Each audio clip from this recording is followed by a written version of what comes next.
आदरणीय विभाग सहकार्यवाह श्रीमान गजेंद्र मित्तल जी, सभागार में उपस्थित सभी अधिकारीगण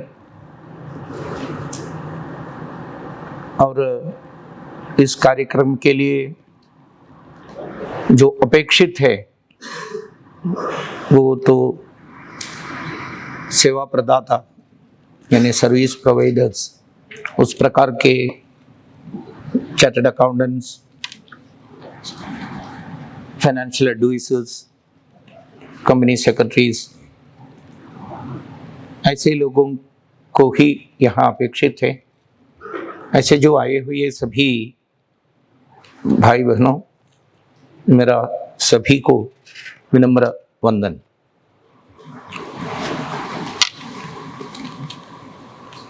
फ्रांसीसी क्रांति के समय, फ्रेंच रेवोल्यूशन के टाइम पे विश्व प्रसिद्ध कवि विलियम वर्ड्सवर्थ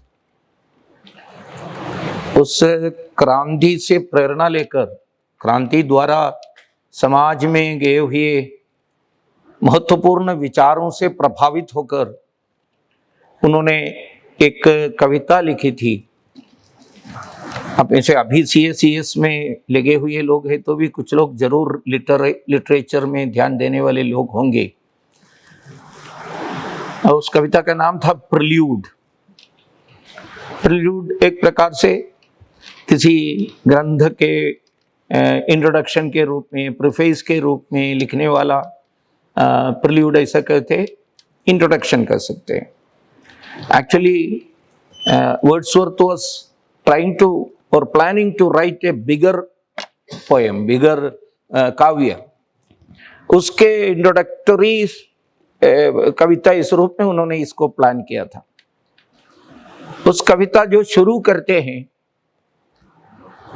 वो बताते हैं, bliss was it in that dawn to be alive, to be young is very heaven। ऐसा करके जाते हैं। बहुत सुंदर कविता है। योगायोग से वो दैट प्लान्ड महाकाव्य उन्होंने लिख नहीं सका।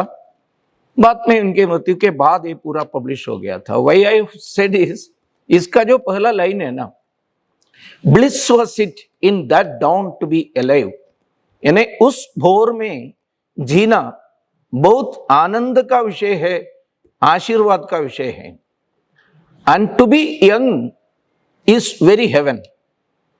मैं सोचता हूं यहां बैठे हुए लोगों में 40+ वाले ज्यादा होंगे, स्टिल वी आर यंग। सो इस प्रकार के महत्वपूर्ण संधि में, काल संधि में जीना, वो भी युवा इस रूप में जीना, ये एक महत्वपूर्ण बात है, स्वर्ग तुल्य है, ऐसा कहते हैं। भारत के इस कालखंड में जीने का अवसर मिलना, वो पीढ़ी, वो that generation is a blissed and blessed generation. हमको ईश्वर कृपा से इसका अवसर मिला, ऐसा मैं मानता हूं। क्योंकि भारत के इतिहास में गत 1000 साल के अंदर बहुत ज्यादा परिवर्तन आ रहा है। ऐसे एक महत्वपूर्ण पवित्रतम परिवर्तन को साक्षी बनने का अवसर हम सभी को मिल रहा है। अधिकांश लोगों को उसमें भागीदारी साजिश करने, वो भी भागीदारी साझा करने के लिए भी आपको अवसर मिल रहा है। इसलिए मैंने बता रहा हूं, फिर से इसका पहला लाइन बता रहा हूं, bliss was it in that dawn to be alive. हम उस प्रकार का एक डॉन में हम अलाइव हैं। बताने की जरूरत नहीं, आप सभी को मालूम है। व्हेन वी वर यंग और when we are in schools में जब पढ़ रहे थे, उस समय हम सभी के लोग, अगर आपके मन में देशभक्ति थोड़ा सा उस समय से ही है तो जरूर दर्द आ रहे थे कश्मीर को सोचकर, कश्मीर के हमारे भाइयों के बारे में सोचकर। I do hope that most of you were in the college at that time when our own brothers from Kashmir Ghati were thrown away, killed, converted। अगर इधर जीना है तो कन्वर्ट होकर जी लो, अगर आपके विचार लेकर जीना है तो फेस और स्वर्ड्स, हमारे खड्ग फेस करो, नहीं तो छोड़ दो कश्मीर, लेकिन आपके बहनों को, आपके बीवियों को यहां छोड़कर जाइए।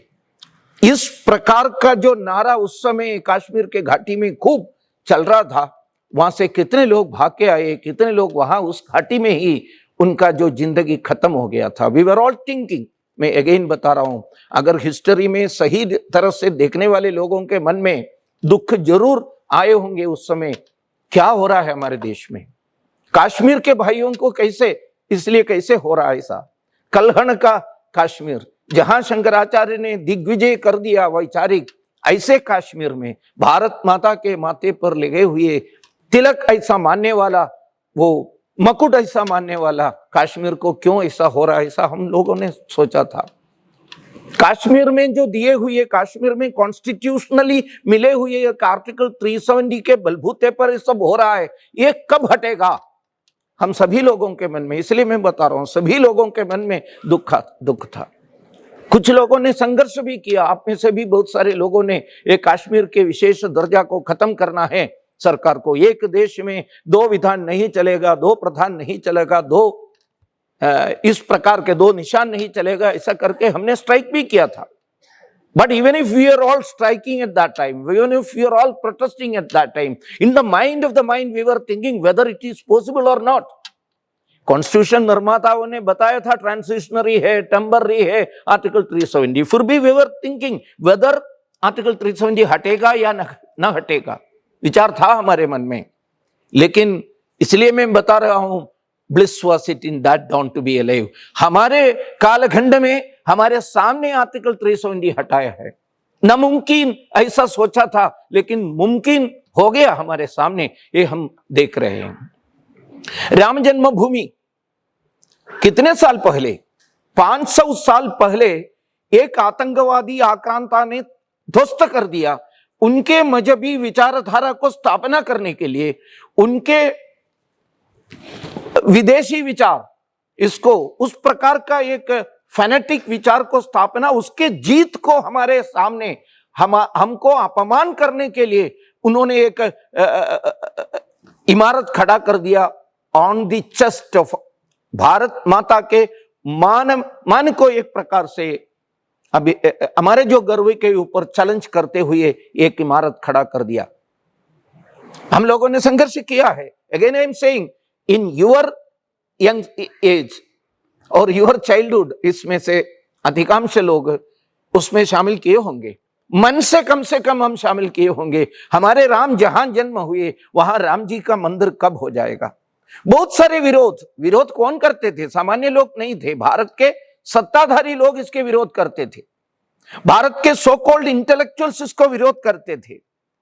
अब उस समय भी हमने सोचा, इज इट पॉसिबल, हो सकते हैं क्या। हाँ, संघर्ष किए हैं, आत्मविश्वास के साथ संघर्ष किए हैं। हमारे जीवन काल में नहीं है तो मेरे बच्चे के जीवन काल में राम जन्मभूमि में जाकर पूजा कर सकते हैं, ऐसा हमने सोचा था उस समय। लेकिन again we are lucky, fortunate, इसलिए मैं बता रहा हूं। सो हमारे जिम्मेदारी जरा ज्यादा है बाकी लोगों से। हमको ईश्वर ने इस भोर में जीने का अवसर दिया है। राम जन्मभूमि, राम मंदिर खड़ा हो गया था। कितने बाधा पहुंचाने के लिए लोगों ने कोशिश किया था, उस सभी को ध्वस्त करते हुए यहां के हिंदू लोग, भारत के राष्ट्रीय जन जीता। अगेन आई एम सेइंग, नामुमकिन ऐसा सोचा था एक जमाने में, मुमकिन हो गया है।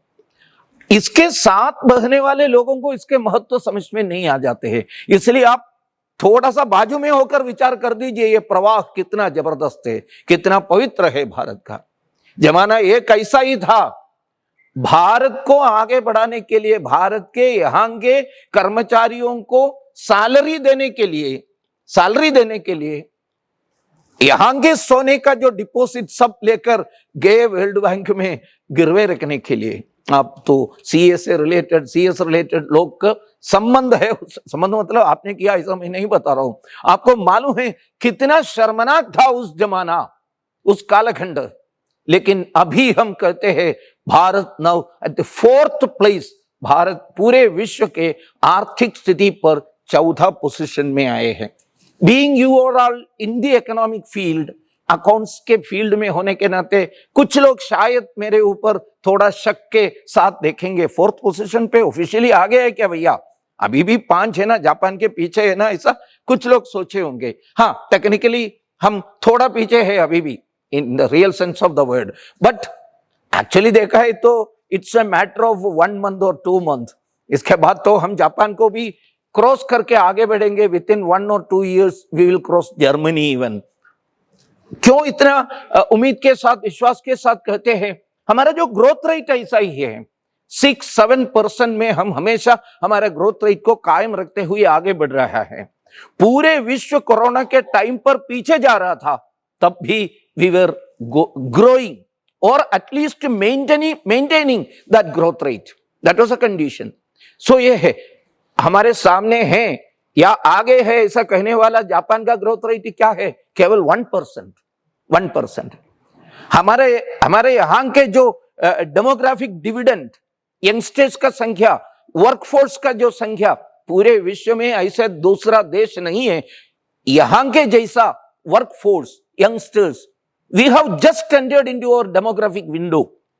You know what is demographic window? किसी भी देश के इतिहास में ऐसा एक कालखंड 45-50 years का एक कालखंड होता है, because of so many reasons.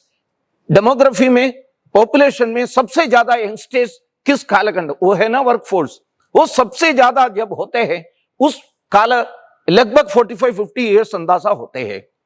We have just entered into it. That means we have got at another 35-40 years to grow to the top of the world. America already demographic window को पीछे करके आगे बढ़ रहा है। That means it's an ageing nation. China का भी हालत वही है।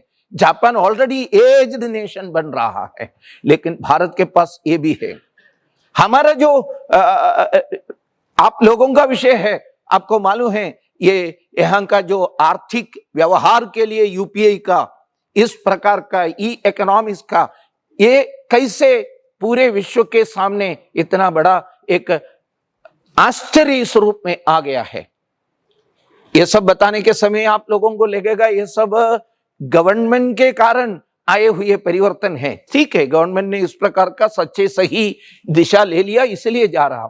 लेकिन आप अगर गहराई से विचार किया है तो गवर्नमेंट को भी इतना बड़ा एक छलांग मारने के लिए, भारत आगे बढ़ने के लिए, राम जन्मभूमि के मंदिर से लेकर कश्मीर के लेकर बहुत सारे उदाहरण बताने के लिए है, आर्थिक स्थिति को लेकर इस प्रकार आगे बढ़ने के पीछे there was a civilisational cultural move, upsurge, एक resurgence that was started in 1925। 1925 में जो शुरू किए हुए वो सांस्कृतिक एक उत्थान, इसके बलबूते पर, इसलिए है रिसेंटली भारतीय जनता पार्टी के स्थापना दिन में हमारे आदरणीय प्रधानमंत्री जी का जो स्पीच था, आप में से कुछ लोग जरूर सुने होंगे। इसका एक पर्टिकुलर सेंटेंस उन्होंने बताया, राष्ट्रीय स्वयंसेवक संघ ऐसा पवित्र वटवृक्ष के छाया में पले बड़े हम, ऐसा उन्होंने बताया था। संघ क्लेम नहीं करते हैं, लेकिन संघ से प्रेरणा लेकर पॉलिटिकल फील्ड में, मजदूर के फील्ड में, विद्यार्थियों के फील्ड में, शिक्षा क्षेत्र में, सेवा के क्षेत्र में कितने भी संगठन शुरू हो गया है, ये सभी संगठन आज के तारीख में आप अगर देखा है तो पूरे विश्व के तत्समान ऑर्गेनाइजेशन से कितने बड़े हैं। इसलिए है चीन कुछ साल पहले यहां से कुछ मजदूर ऑर्गेनाइजेशन को विशेष आमंत्रण करके बुलाया था वहां आने के लिए। मुख्यतः उन्होंने बुलाया भारतीय मजदूर संघ को। क्यों ऐसा बुलाया? बहुत सारे क्वेश्चन किसी ने खड़ा कर दिया। तब चाइनीज लेबर ऑर्गेनाइजेशन, कम्युनिस्ट बताने की जरूरत नहीं, कम्युनिस्ट नियंत्रित वहां के लेबर ऑर्गेनाइजेशन के लीडर्स और सत्ताधारी लोगों ने बताया that is the only organisation has got the capacity to stand in the front of all labour organisation in the world. वो है सबसे बड़ा, इसलिए हमने बुलाया है। वो है एक राष्ट्रीय, वहां पॉलिटिकल सपोर्ट के बिना खड़े हुए एक लेबर ऑर्गेनाइजेशन केवल वही है। What is it? भारतीय मजदूर संघ। अखिल भारतीय विद्यार्थी परिषद का पूरे भारत में, केवल भारत में नहीं है, पूरे विश्व में world organisation of students and youth करके वोसी करके एक मूवमेंट खड़ा कर दिया अखिल भारतीय विद्यार्थी परिषद ने। पूरे विश्व में उसका स्थान जबरदस्त पोजीशन पहुंचा है। पूरे विश्व में वनवासियों के बीच में without the help of any सरकारी मेथड्स, सरकारी सपोर्ट चलने वाला एक सेवा ऑर्गेनाइजेशन वनवासी कल्याण आश्रम जैसा एक ऑर्गेनाइजेशन पूरे विश्व में नहीं है। मैं स्वयं मेरे छाती पर ऐसा ऐसा करके एक नहीं कर रहा हूं, ये सच है हमारे सामने। इसलिए मैंने शुरुआत में बताया ये सब देखने का मौका हमारे पिछले पीढ़ी को नहीं मिला, उसके पहले पीढ़ी को भी बिल्कुल नहीं मिला। संघ के किसी अधिकारियों को, उस जमाने के लोगों को इस प्रकार के जो बात का दृश्य देखने को नहीं मिला। That's why I said we are blessed, हम अनुग्रहित है, हमको हमारे ऊपर ईश्वर के आशीर्वाद है। लेकिन इस जनरेशन को, इस पीढ़ी को एक और बहुत बड़ा एक दायित्व बनते हैं, हमको एक दायित्व निभाने की भी है, इसको आगे बढ़ाना चाहिए।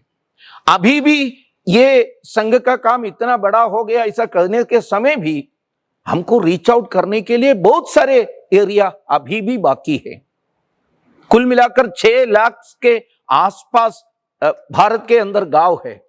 इतना संघ बड़ा हो गया यहाँ, जो जब मेरा परिचय भी दिया था यहाँ के कंपेयर करने वाले हमारे बंधु ने बताया पूरे विश्व के सबसे बड़ा ऑर्गेनाइजेशन है। लेकिन आप मान लीजिए भारत के अंदर 6 लाख गांव है तो भी अभी भी 1 लाख गांव तक पहुंचा है संघ। इसको आगे बढ़ाने में हम सभी लोगों का योगदान होना चाहिए, सपोर्ट होना चाहिए, आशीर्वाद होना चाहिए। इसीलिए इस प्रकार का एक सम्मेलन, गोष्ठी संघ के शताब्दी निमित्त हम करते हैं। संघ का जन्म होकर अभी 100 ईयर्स हो गया, ऐसा हम कहते हैं। लेकिन सही में टेक्निकली तो 100 ईयर्स हो गया है, तो भी ये एक कंटिन्यूएशन है, एक कंटिन्यूएशन ऐसा मानना पड़ेगा। उस दृष्टि पर देखा है तो 100 ईयर्स नहीं है। भारत के जन्म से लेकर संघ अलग अलग फॉर्म में काम करते थे। मैं केवल भावना की दृष्टि पर नहीं बता रहा हूं, आप अगर गहराई से जाकर सीख लिया है तो कर्मण्यवाधि, हमारे यहां जो बताया था भगवान ने, धर्म को यदा यदा ही धर्मस्य ग्लानिर्भवति भारत अभ्युत्थानम अधर्मस्य तदात्मानं सृजाम्यहम्। इस देश के अंदर, इस समाज के अंदर अधर्म जब जब सर ऊपर करते हैं तब अवतार होते हैं। एक प्रकार से इस कालखंड का अवतार, इस मॉडर्न एरा का धर्म रक्षा के लिए हुए अवतार, in the real sense of the word it is a continuation of that। एक प्रकार का भगवान ने दिए हुए गारंटी, अभ्युत्थानम अधर्मस्य तदात्मानं सृजाम्यहम्। इसको रक्षा करने के लिए जो अवतार होते हैं ये संगठन के रूप में अवतरित हो गया है। ऐसा भी हम लोगों ने सुना है, संघे शक्ति कलौ युगे। इस कलियुग में शक्ति संघ का है। संघ मतलब राष्ट्रीय स्वयंसेवक संघ ऐसा नहीं है, संगठित काम करने का है। ऐसा एक मूवमेंट इस रूप में संघ को देखने की आवश्यकता भी है। Sangh is not just another organisation. We cannot just, अभी जो बता रहे थे 25 में शुरू हो गया, अभी 100 ईयर्स हो गया है। हम सामान्यतः बाकी कितने तमाम ऑर्गेनाइजेशन है उस प्रकार के संगठन के साथ हम तुलना करके विचार किया है तो हम बहुत बड़ा गलती कर रहे हैं। It is not just another मामूली ऑर्गेनाइजेशन। सिंपल एग्जाम्पल बता रहा हूं। ओके, 1925 में संघ का प्रारंभ हुए। कैसे हुई? डॉक्टर केशव बलराम हेडगेवार ऐसा एक डॉक्टर उपाधि प्राप्त हुए युवा, स्वतंत्रता संग्राम में भाग लिए हुए व्यक्ति, एक देशभक्त, जन्मजात देशभक्त। जन्मजात देशभक्त मतलब उनके छोटे बचपन में ही उन्होंने स्वतंत्रता संग्राम में भाग लिया था। मुश्किल से 7-8 आयु था उस समय उन्होंने सुरंग बना के सीताबर्डी कोर्ट के ऊपर ब्रिटिश जाक फराते वॉज फ्लाइंग, वो ब्रिटिश जाक को, ब्रिटिश फ्लैग को वहां से हटाने के लिए उनके ट्यूशन मास्टर अध्यापक जी के घर के अंदर सुरंग बनाने के लिए कोशिश किए हुए बच्चा है। वो छोटे बच्चे जब विक्टोरिया महारानी का जुबिली सेलिब्रेशन, उनके कोरोनेशन का अधिकार प्राप्ति का जो जुबिली सेलिब्रेशन चल रहा था, सभी बच्चों के लिए स्वीट्स बांटा। उस स्वीट उन्होंने उस छोटे आयु में, आपको मालूम है कितने पसंद करते हैं बच्चे, लेकिन वो बच्चा एक अलग बच्चा था, इसलिए उन्होंने वो स्वीट भी नहीं कहा। इस प्रकार बहुत सारे उदाहरण हैं। अभी हम वंदे मातरम का 150th ईयर भी सेलिब्रेट करते रहते हैं। वंदे मातरम का जन्म होकर 150 ईयर हो गया है। इस वंदे मातरम के ऊपर बैन लगाया था, वंदे मातरम के ऊपर ब्रिटिश सरकार ने। He was studying in the 10th standard at that time. वो डरा नहीं। उन्होंने ब्रिटिश ऑफिसर को स्वागत करने के लिए ये वंदे मातरम गाया। That was his mentality, that was that stuff, iron will power, steel will power. ऐसे डॉक्टर हेडगेवार एक सामान्य परिवार का था, सामान्य से भी कम आर्थिक स्थिति वाले जो परिवार का था। एक डॉक्टर उपाधि, बहुत धीमान, एक जीनियस स्टूडेंट होने के नाते ही बिकेम ए डॉक्टर। आपको भी कल्पना कर सकते हैं अभी भी एक डॉक्टर बनना यानी समाज के अंदर क्या पोजीशन है। अभी भी मैं इसलिए बता रहा हूं, जब डॉक्टर केशव बलराम हेडगेवार डॉक्टर बना, उस समय पूरे बीदर यूपी एमपी में 500 से कम डॉक्टर्स थे। What would have been the situation if he joined in a service? आप में से कितने लोगों ने, मुझे लगता है संघ से जुड़े हुए लोग जरूर पढ़े होंगे डॉक्टर जी के जीवनी। उसमें लिखा है, उसमें जो बताते हैं, when he was just completing his medicine studies, उस समय इस प्रकार का कैंपस इंटरव्यू वगैरह नहीं था, लेकिन but because of his capacity, इनका जो सेवा मनस्थिति, एक डॉक्टर को अवश्य होना चाहिए एक सेवा मनस्थिति, ये सब देखकर प्रिंसिपल बर्मा के एक बड़े संस्था से बात करके डॉक्टर हेडगेवार को पास होने के पहले वहां अपॉइंट किया था। उस जमाने में थाउजेंड्स ऑफ रुपीस सैलरी मिलते थे। मतलब आज के आप जरा मनी वैल्यू रखकर आप कैलकुलेट कर दीजिए कितने लाख था salary. But he said no, मैंने ये पढ़ा है समाज सेवा के लिए पढ़ा है। मैं कोलकाता में ये पढ़ने के लिए आए, केवल पढ़ने के लिए नहीं है, लड़ने के लिए भी है। मैं यहाँ आए हुए मेरे भविष्य, व्यक्तिगत रूप में मेरे भविष्य के लिए नहीं आया है। मैंने यहाँ आया, ये कलकत्ता में पढ़ने के लिए आया है, राष्ट्र के मुक्ति के लिए क्या कर सकते हैं, किन किन के साथ मिलकर काम कर सकते हैं, क्रांतिकारी संगठन में कैसे काम कर सकते हैं, अगर आवश्यकता है तो एक सशस्त्र क्रांति करने के लिए क्या योगदान कर सकते हैं, इसके बारे में सोचने के लिए आया है। इसलिए मैं मेरा जो उस प्रकार के लक्ष्य सब पानी में फेंकने के बाद, क्या मैं एक छोटी सी सैलरीड जॉब में जाकर स्वयं पैसा कमाने के इसमें स्वार्थता में लगना चाहिए क्या?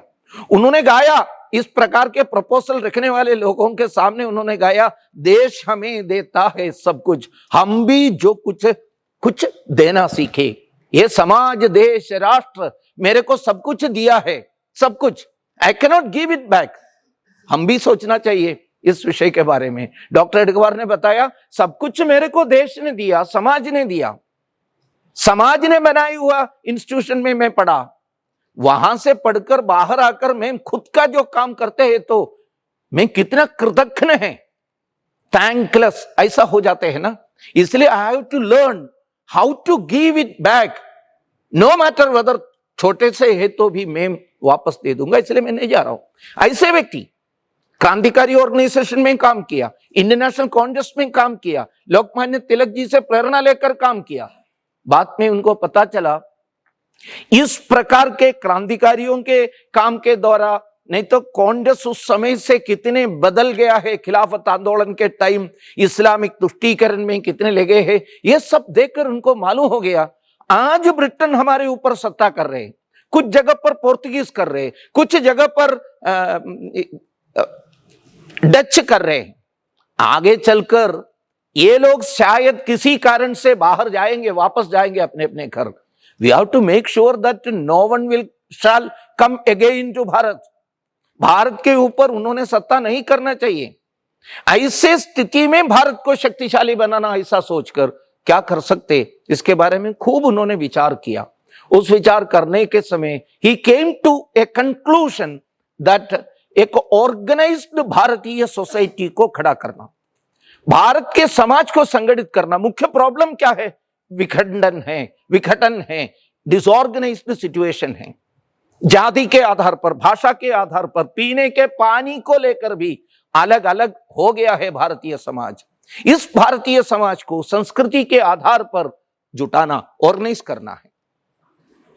ऑर्गेनाइज करने के लिए, पूरे भारत को ऑर्गेनाइज करना है तो बहुत सारे कार्यकर्ताओं के, व्यक्तियों की जरूरत है, क्योंकि ये बात सभी को मालूम नहीं है। वहां तक जाने के लिए समय देने के लिए लोग तैयार होना चाहिए। इसलिए कार्यकर्ता निर्माण, व्यक्ति निर्माण होना, व्यक्ति निर्माण के अलावा ये नहीं हो सकते हैं। भारत एक प्रकार से डिवाइड होकर विदेशी आकर यहां सत्ता कर रहे हैं।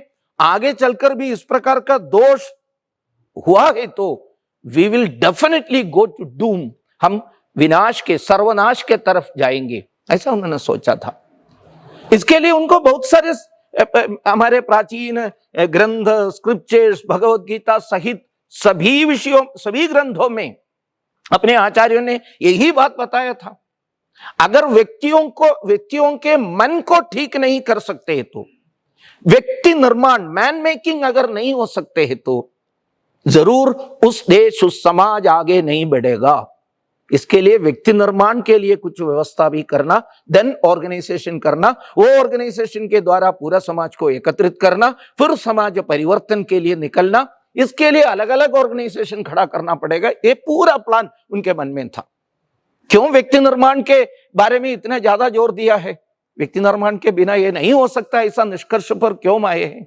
आप सभी को मालूम है, एक अवार्ड भारत के साहित्य अकादमी, केंद्र साहित्य अकादमी भी अवार्ड दिए हुए एक नॉवल है। वो नॉवल का नाम है, मलयालम मतलब केरलम के भाषा, मलयालम में लिखे हुए नॉवल है। इसका नाम है इसका English translation how deserts are being made, यानी मरुभूमि कैसे बनते हैं। वो एक मॉडर्न लैंग्वेज में लिखा हुआ, मतलब एक मॉडर्न नॉवल है। नॉवल का निष्कर्ष ऐसा है, मरुभूमि, ये मरुस्थल बाहर नहीं, पहले बनते हैं हमारे अंदर, मन में बनते हैं। That is his conclusion. उसके साथ साथ ये भी बताते हैं, अगर आपको बगीचा बनाना है तो भी वो बगीचा का भाव, गार्डन का भाव, फूल का भाव आपके हृदय में पहले होना चाहिए, मन में। मीन्स मन में परिवर्तन होने से विनाशकारी मरुस्थल भी बनता है, या पूरे संसार के लिए सुख शांति देने वाले गार्डन भी बन सकते हैं। सो द परिवर्तन मन में। स्वामी विवेकानंद ने बताया, we need an education which creates man with capital M. हमको चाहिए शिक्षा व्यवस्था मनुष्य निर्माण के लिए। डॉक्टर जी का भी कल्पना वही था। उन्होंने पुस्तक वगैरह नहीं लिखा, बहुत सारा भाषण वही सार्वजनिक रीति से नहीं दिया, उन्होंने इसको कृति में लाया। व्यक्ति निर्माण होना चाहिए। भगवान गीता में अर्जुन का एक और सवाल है, वो सवाल में सर्वनाश का कारण क्या है, डेंजर, हम वही चर्चा कर रहे। देश या व्यक्ति या समाज सर्वनाश के तरफ कब जाएंगे, ऐसा क्वेश्चन को इतना ब्यूटीफुल एक साइकोलॉजिकल एनालिसिस करते हैं भगवान। आप में से कई लोग गीता पढ़े हैं, उनको मालूम है उनका जो साइकोलॉजिकल एनालिसिस 5-6 लेवल पर गिरावट आते हैं, ऐसा बताते हैं। वो कहां से शुरू होता है? ध्यायतो विषयान पुंसा संगस्तेषु उपजायते, संगात संजायते कामा, कामात् क्रोधोभिजायते, क्रोधात् भवति सम्मोह, सम्मोहात् स्मृति विभ्रमा, स्मृति भ्रंशात् बुद्धिनाशो, बुद्धिनाशात् प्रणश्यति। ध्यायतो विषयान पुंसा मतलब मन में अनावश्यक विषयों के ऊपर ध्यान आते हैं, मतलब मन में गिरावट शुरू होता है। ध्यायतो विचार करते हैं, उसे विचार कौन करते हैं? मन करते हैं। कौन से विषय के ऊपर? अनावश्यक सेंसुअल थिंग्स में ज्यादा मन जाते हैं। जाने से क्या होता है? भगवान कहते हैं संगात संजायते कामा, ये संगत्व के कारण उसके ऊपर काम आते हैं। काम, लस्ट, डिजायर। ये डिजायर कभी हमेशा पूरा नहीं होता है। हमारे मन में कितने डिजायर्स आते हैं, एक मिल गया है तो दूसरे पे ऊपर डिजायर आते हैं। अगर मन के ऊपर आप काबू नहीं लगाते हैं तो ये डिजायर आगे बढ़ते जाते हैं, एंड देन भगवान कहते हैं स्मृति नष्ट होता है। स्मृति नाश से क्या होता है? स्मृति भ्रंशात बुद्धि नाशो, इसमें से पूरा इंटेलिजेंस लॉस हो जाते हैं और फिर कहते हैं बुद्धि नाशात प्रणश्यति, विनाश होते हैं। Bharat was also facing such A situation, इसलिए हमको बुद्धि वापस मिलना चाहिए, इसके लिए स्मृति वापस मिलना चाहिए, इसके लिए सम्मोहावस्था से हम बचना चाहिए, इसके लिए काम से हम बचना चाहिए, उसके लिए क्रोध से हम बचना चाहिए, उसके लिए हम ये अनावश्यक विषयों के ऊपर जाने वाला मन को नियंत्रण करना चाहिए। दैट इज नोन एज व्यक्ति निर्माण। अलग अलग प्रकार से होता है। ये भारत के समाज के अंदर शिक्षा व्यवस्था के द्वारा चल रहा था, लेकिन कई कारणों से विदेश से आए हुए लोगों ने हमारी शिक्षा व्यवस्था को ध्वस्त कर दिया, हमारे को डिसऑर्गेनाइज किया, इसके वजह से हम इस पतन में गया। इसलिए first and foremost thing we have to create man, ये बहुत बड़ा एक टारगेट डॉक्टर हेडगेवार ने सामने रखा। चाहे तो छोटे एरिया पर 4-5 लोग होंगे, लेकिन वो 4-5 लोग इतना टॉप मोस्ट पर्सनल क्वालिटी के व्यक्ति हो जाएगा, तब जाकर परिवर्तन बाहर भी आ जाएगा। इसलिए to create such a creative minority, Arnold Toynbee राष्ट्र का, संस्कृति का आगे बढ़ने का कारण के बारे में एक बड़ा भाषण दिया था। उसमें उन्होंने बताते हैं creative minority decides whether this nation should grow और नॉट। वो क्रिएटिव माइनॉरिटी यानी क्या है? राष्ट्र के संस्कृति, परंपरा, इतिहास के ऊपर ध्यान रखते हुए समाज को एक आगे बढ़ाने के नेतृत्व देने वाले संस्कारित व्यक्तियां, ऋषि भी कर सकते, मुनि भी कर सकते। आज के जमाने में ऐसे लोगों को संघ सोचते हैं, आप सोचते हैं क्या? आप तय कर दीजिए, स्वयं सेवक कर सकते हैं। आज के इस एरा के creative minority to develop this nation, वो स्वयं सेवक है। ऐसे स्वयं सेवकों के निर्माण के लिए शाखा शुरू किया, एंड दैट शाखा पहले नागपुर में शुरू किया, फिर बाहर भी वो फैलाया। इसका बेसिक वो भी बताकर मैं मेरे भाषण समाप्त करूंगा। फिर आप कुछ क्वेश्चंस, जो कुछ मैंने बताया उसके ऊपर ही क्वेश्चन पूछना, इसकी आवश्यकता नहीं, और भी कुछ बातें पूछ सकते हैं। और एक और बात मैं बता रहा हूं, ये दूर से आए हैं ना बेचारे, तो क्यों कष्ट देना है, इसलिए क्वेश्चन नहीं पूछा। उनको मालूम नहीं है तो क्या होगा, मालूम नहीं है तो मैं मालूम नहीं है ऐसा बता दूंगा। इसलिए कुछ भी क्वेश्चन आप पूछ लीजिए जो पूछने लायक। देखिए, ये व्यक्ति निर्माण के लिए संगठन शुरू किया, शाखा शुरू किया, इसका बेस क्या है, आधार क्या है? बेस हमेशा, again I am going to Gita में भगवान कहते हैं कैसे एक मूवमेंट जीत सकते हैं। नहीं तो हमारे जीत का कारण, सफलता का बेसिक कारण क्या है? भगवान कहते हैं 5 कारण हैं। 5 में पहला कहते हैं अधिष्ठानम तथा कर्ता करणम च पृथक विधम विविधाश्च पृथक चेष्टा दैवम चैवात्र पंचमम। First and foremost thing is philosophical base, वैचारिक अधिष्ठान चाहिए किसी भी व्यक्ति को। और दूसरा फिर कार्यकर्ता, उस प्रकार के कार्यकर्ता, उस प्रकार के कारण, उस प्रकार के विविध प्रकार का कार्यक्रम, चारों हो गया तो फिर भगवान आपको आशीर्वाद देंगे, ऐसा बताया था। दैवम चैवात्र पंचम। अगेन गीता क्लास के लिए नहीं आए हैं ना आप लोग, इसलिए मैं उसमें नहीं जा रहा हूं, लेकिन ये संघ का काम है ना, गीता इन प्रैक्टिस है, ये भी आप देखने की आवश्यकता है। उस प्रकार भगवत गीता में आपको फुर्सत कहाँ मिलते हैं फाइल्स देखने के बीच में।